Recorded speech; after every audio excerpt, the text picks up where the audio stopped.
Before transferring any liquids into the funnel, always ensure the stopcock is closed. When the tap is vertical, the stopcock is open, and when the tap is horizontal, the stopcock is closed. When pouring liquids, you may wish to use a measuring cylinder or long-stemmed funnel to prevent spillages. When both the solution and the extraction solvent have been added, layers will begin to form. One layer is the aqueous phase and the other layer is the organic phase. Here we added colour to the aqueous and organic layers to show the separation more clearly, but it is more common for both layers to be colourless. The key to the separation of layers in a separating funnel is density. The bottom layer is the more dense solution, but this is not always the aqueous phase. For example, the separating funnel on the right has orange aqueous phase on the bottom and the yellow organic phase on the top, because here ethyl-furanate has been added to our aqueous solution of water. The density of water is 1 gram per centimetre cubed, but ethyl-furanate, our organic phase, has a smaller density of 0.9 grams per centimetre cubed, and hence the organic phase forms the top layer.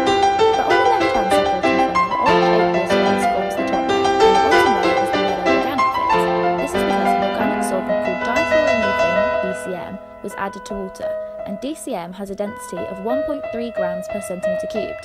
Hence DCM is more dense than water, so the bottom layer on the left-hand separating funnel is the organic phase.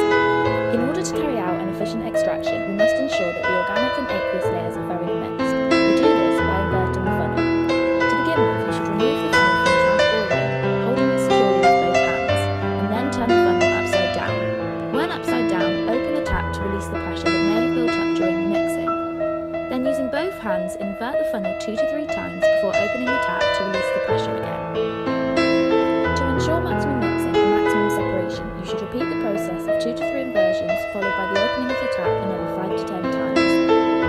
Then securely attach the separating funnel back in the clamp or ring and watch the layers begin to separate.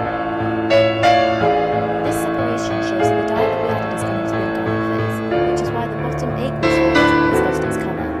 Now it is time to extract the layers. Always start by removing the stopper from the top of the funnel. Open the tap and drain the first layer into a clean and chemical flask.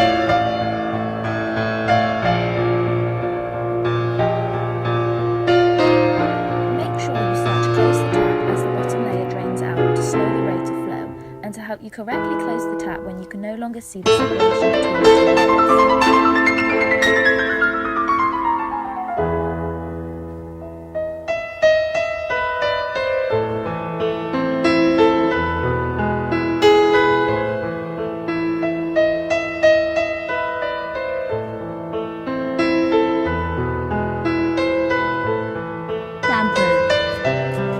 Take about 150 ml of distilled water in a beaker. Boil the water in the beaker over the Bunsen burner. In another beaker, take about 3 grams of crude sample of benzoic acid. To this, using a dropper, gradually add a minimum quantity of boiling water, just sufficient to dissolve benzoic acid. Stir using the glass rod. If required, heating can be done to dissolve benzoic acid. Filtration of the hot solution. Place a fluted filter paper in the funnel and clamp the funnel to the stand. Place a beaker under the funnel. Pour the solution into the funnel over the glass rod and collect the filtrate in the beaker. The insoluble impurities are left on the filter paper. Cooling the hot saturated solution. Let the filtrate come to room temperature by itself. Cool it by placing the beaker in the trough containing cold water. As the solution cools, white crystals of benzoic acid begin to separate. Separation and drying of crystals.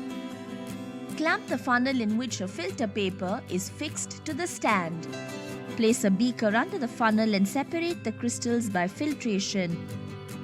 Wash the crystals with cold water. Place the crystals on a filter paper which soaks up the solution. Transfer the crystals to another filter paper and dry them by pressing gently between the folds of the filter paper. Now transfer the crystals into a dry test tube. The crystals of benzoic acid are opaque white.